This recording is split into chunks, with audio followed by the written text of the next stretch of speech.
Ya oke guys, jadi selamat datang lagi di channelku ya guys ya.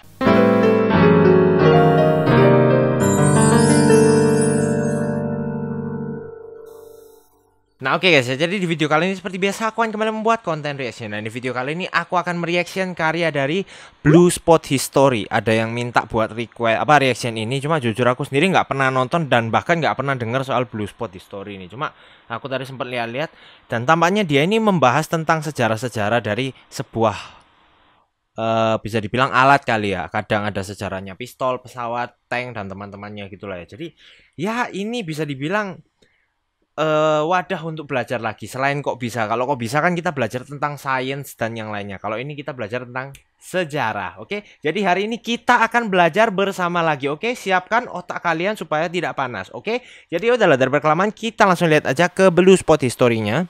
Yang pertama lagi ini cuma satu aja sih, 11 menit, gila. Kita nonton ini ya, ARL 44, penghancur tank Prancis yang tidak berguna. Wow. What is that? Aku nggak pernah dengar ARL 44. Kalau soal sejarah aku goblok guys. Jadi maafkan nih ya, serius. Aku kalau sejarah rada goblok memang. Jadi ya sudahlah. Sabar guys ya. Kita full screenin dulu. Seperti biasa, menunggu lebih lama karena laptop saya tidak kuat.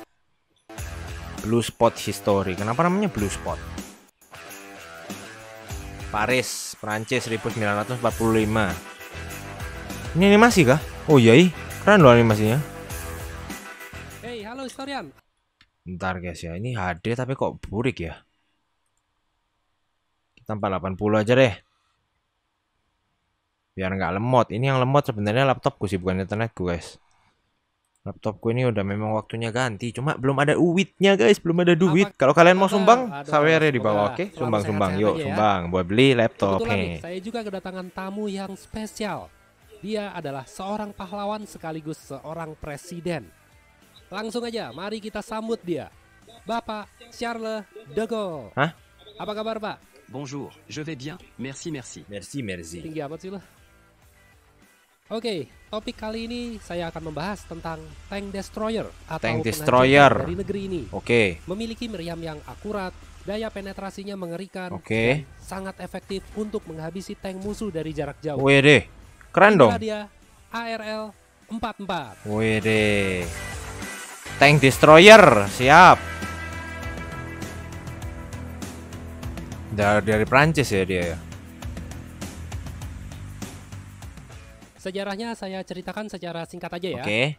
Gagasan akan desain tank kelas berat ARL sebenarnya sudah ada sejak tahun 1938 sebelum terjadinya Perang Dunia Sumber Kedua. lain 1935. Oke. Rancangan tank ini adalah ARL 40 yang semula direncanakan akan mulai produksi pada tahun 1940 untuk menggantikan tank Char B1. Oke. Sayangnya pengembangan proyek ini terhenti karena di tahun tersebut Jerman berhasil menguasai Prancis. Ya, itu zamannya Hitler ya. Walaupun dalam kondisi terjajah, para insinyur Prancis tidak berhenti untuk terus mengerjakan desainnya secara rahasia. Oke, biasa. Ngomong-ngomong, lu kemana sih waktu Jerman invasi negara lu? Angleterre. Inggris. Oke. Ya. Oke. Kemudian pada Oktober 1944, tidak lama setelah Prancis dibebaskan oleh sekutu dari pendudukan Jerman, barulah pihak pemerintah yang dipimpin oleh si Jangkung ini bersama dengan DEVA atau Direktorat Produsen Senjata Prancis memberi ruang pada insinyur dari pihak APX dan AMX untuk bereksperimen lebih lanjut mengembangkan. Iyalah, itu kan salah satu bentuk pertahanan negara. Awal mula ARL mulai serius dikerjakan. Tapi karena terbatasnya material, suku cadang, mesin, dan komponen-komponen lain akibat belum pulihnya industri Prancis, maka pengembangan tank ini tidak sempat ke tahap produksi hingga berakhirnya Perang Dunia Kedua di tahun 1945. Meskipun tidak berpartisipasi pada Perang Dunia, tapi pengembangan tank ini tetap dilanjutkan sebagai tank masa depan Prancis. Ya. Pada awalnya ARL 44 versi pertama, yaitu ACL-1, sebenarnya adalah desain untuk tank kelas berat. Prototipenya selesai pada Maret 1946, dilengkapi dengan meriam 75 mm dan baja depan setebal 60 mm. Tapi setelah proses evaluasi, tank ini dianggap terlalu lemah untuk ukuran tank kelas berat, Oke. sehingga diminta direvisi ulang. Apaan tuh? Nah, nggak tahu. Dari permintaan inilah ARL 44 ACL1 kemudian berevolusi menjadi ARL 44 yang menggunakan meriam kaliber 90 mm yang lebih mantap dalam hal penetrasi dan menambah ketebalan baja depannya menjadi 120 mm. Oke. Varian kedua ini kemudian dikategorikan sebagai penghancur tank pada tahun 1950, Oke. bukan lagi sebagai tank kelas berat. Ya, paham. Yang unik, mesin yang digunakan untuk menjalankan ARL 44 semula direncanakan adalah mesin Panhard atau Talbot berkekuatan 450 tenaga kuda. Oke. Tapi berubah menjadi mesin Maybach yang didapat dari depo peninggalan pasukan Jerman. Oh, Kebetulan banget boleh tuh. saat itu masih ada beberapa tank Panther dan Tiger yang ditinggalkan. Oh ya boleh lah. Yang kemudian beberapa tank ini dipakai oleh Angkatan Darat Prancis. Sisanya diambil mesinnya untuk dipakai ke ARL 44. Nah, sekarang ayo kita bicara spesifikasi kendaraan ini. Oh, ada speknya juga ini ya. Dari segi bobot, ARL 44 memiliki bobot sekitar 50 ton. Berat banget itu. Lalu, untuk ukuran, panjangnya 10,53 meter, Panjang. lebar 3,4 meter, Standar. dan tingginya 3,2 meter. Standar. Panjang 10 meter itu Ketebalan panjang baja tapi. lambung depan atas 120 mm, Oke. bawahnya 50 mm. Oke. Sisi perlindungan samping, bagian badan utama setebal 60 mm. 6 cm Bagian coy. luarnya 50 dan 30 mm. Oke, 5 cm, 3 Lalu cm tebel perlindungan sih. baja belakang, bagian mesin 20 mm dan bawah 50 mm. Oke.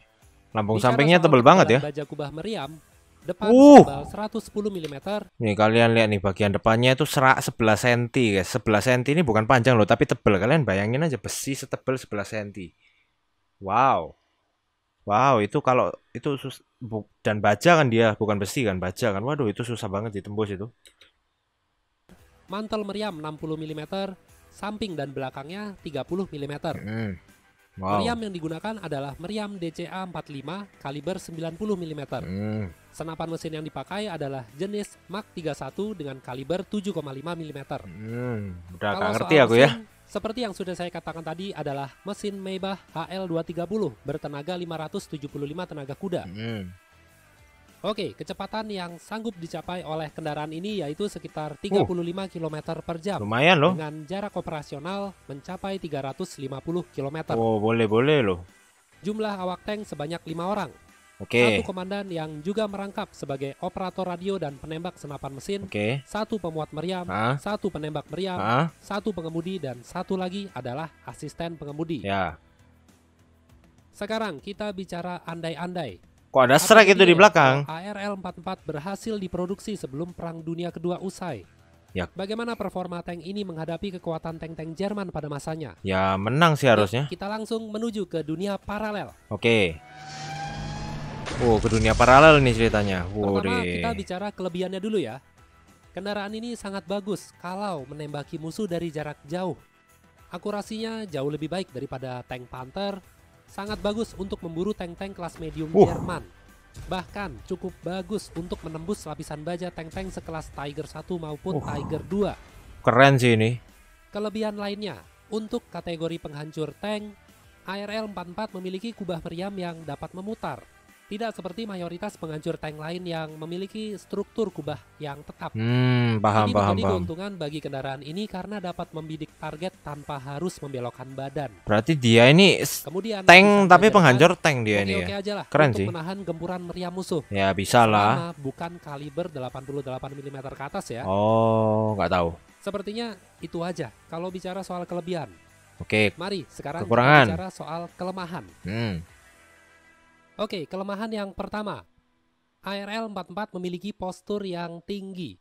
Jadi cukup sulit bagi kendaraan ini untuk bersembunyi. Ya. Keberadaannya dapat dengan mudah diketahui oleh musuh baik jarak dekat maupun jarak yang jauh. Betul, kecuali di Selain hutan itu, ya. ukurannya yang besar akan memudahkan musuh untuk membidiknya. Betul. Kelemahan lain, lapisan baja lambung bawah tank ini bisa dibilang sangat tipis ya, 50 mm. 5 cm. Bisa berakibat fatal jika terkena ledakan peluru meriam dengan hulu ledak yang tinggi. Oh ya, 5 cm. Lapisan baja samping dan Tipis belakang baik itu bagian lambung maupun bagian kubah meriam juga tergolong buruk. 30 mm aja loh. Ya, 3 cm berarti. Kaliber 47 atau 50 Masuk mm sih.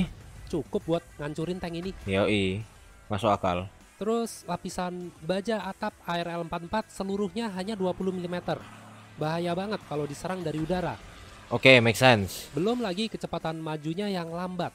Kecepatan mundurnya apalagi. Iya, Bisa jadi masalah besar kalau harus berduel di area yang sempit. betul. Rentan diserang dari samping atau belakang. Iya sama tank yang lebih cepat. loh. Diar. Intinya adalah ARL 44 tidak bisa bergerak secara individual. Betul. Harus ditemani dengan beberapa tank kelas medium atau bersama pasukan infanteri agar dapat beroperasi secara Dia maksimal. harus ditaruh di tengah sini. Tapi kalau di game, ya itu beda cerita ya. Game adalah game. Oke, Nggak bisa jadi acuan di dunia nyata. make sense. Beli 20.000 ya, dibagi 2. Satu saya, satu lagi dia. Oke. Jadi begitulah kalau kita bicara soal plus minus dari ARL 44. Memang sih kalau dilihat dari tampilannya terlihat seperti kendaraan lapis baja yang kokoh dan kuat. Tapi nyatanya masih banyak sekali kekurangannya. Walaupun begitu, Prancis harus tetap diapresiasi karena berusaha mandiri dengan mengembangkan tank kelas berat dan penghancur tank versi mereka. Keren loh. Dari tahun 1949 hingga 1951, ARL 44 telah diproduksi sebanyak 60 unit. Oke. Tidak ada catatan tank ini pernah melakukan operasi di medan pertempuran. Ya. Hanya sebatas unit penjaga di Mormeau-le-Grand sampai tahun 1950. Terus diganti. Lalu sempat berpartisipasi mengikuti parade Bastille pada 14 Juli 1951. Kemudian saat Amerika Serikat mengeluarkan tank M47 Patton yang memiliki meriam dengan kaliber yang sama, performa jauh lebih baik, lebih cepat, lapisan Hilang baja lebih udah. tebal, mesin lebih bagus, suspensi bagus, maka pada tahun 1953 Prancis tertarik untuk membelinya yang mengakibatkan keberadaan ARL Iya, hilang udah. lagi dibutuhkan. Iya, udah ada yang lebih bagus kok. Setidaknya udah sampai usaha diproduksi ya bro. Nggak kayak yang sebelah. Hah? Tos dulu dong. Kayak sebelah siapa Kemudian emang? pada tanggal 20 November 1954 banyak ARL 44 yang dibesituakan. Sisanya dijadikan target untuk latihan militer. Oke, make sense. Hanya ada 3 aja yang Jadiin dipersiapkan target soalnya kan dia kuat. Prancis. 3 dimuseumkan. Jadi Oke. begitu ya, sedikit sejarah bagaimana Prancis berusaha mengembangkan ARL 44 pra dan pasca Perang Dunia Kedua. Oke. Emangnya nggak pernah perang ya? Seperti Tapi biasa ya janganlah. kalau ada yang salah atau ada yang kurang nggak usah malu-malu. Ayo perbaikin aja di kolom komentar. Sekaligus kalau ada informasi yang bagus yang harus diketahui sama yang lain, komentarnya akan saya pin. Oke. Oke, sekarang saya bersama Pak Jangkung ini undur diri dulu. Oke. Sampai jumpa semuanya. Merci, au revoir. Apa sih? Ngomongnya gimana sih? Merci et au revoir. Merci. Bahasa lo. Itu Yaudah, udah. Pokoknya sampai jumpa semuanya. Jangan lupa jaga kesehatan dan bye-bye. Oke, sudahkah? Oh iya udah. Oke ya, jadi ya ini sih memang tank mungkin terlihat ya, aku tadi bilang 11 cm itu tebel. Cuma ya tadi masuk akal dia bilang kalau disikat sama pesawat ya, kalian tahu pesawat itu kan tinggi, jatuhin itu kan bisa jadi semacam peluru lah, anggap aja pesawatnya jatuhin peluru atau bom lah. Ya 11 cm ya nggak ada apa-apanya coy. Kalian jangan bandingin sama mobil kalian loh ya. Kalau mobil atau motor yang cuma tipis kayak gitu mah aduh, itu mah kena bom aja udah hilang itu. Ini kan supaya ketika ditembak, di bom, dikasih meriam atau apapun kan nggak hancur ya. Cuma memang sih dipikir-pikir ya 11 cm pun yang paling atas aku tadi bilang tebel pun ya nggak tebel. 11 cm kena dari pesawat kan tambah kayak gravitasi cuat dia hancur udah. Ya cuma jujur aku kurang ngerti sih kalau soal kalau soal tank-tankan gini. Aku nggak ngikutin dan tidak mempelajari itu, dan seperti yang aku bilang aku rada bodoh di sejarah ini, jadi aku nggak tahu apa-apa guys. Oke lah, jadi terima kasih buat kalian semua yang nonton. Jangan lupa kalian like, comment, share, dan subscribe. Jangan lupa juga kalian tonton video guys sebelumnya. Oke, jadi sampai ketemu di video berikutnya guys. Dadah.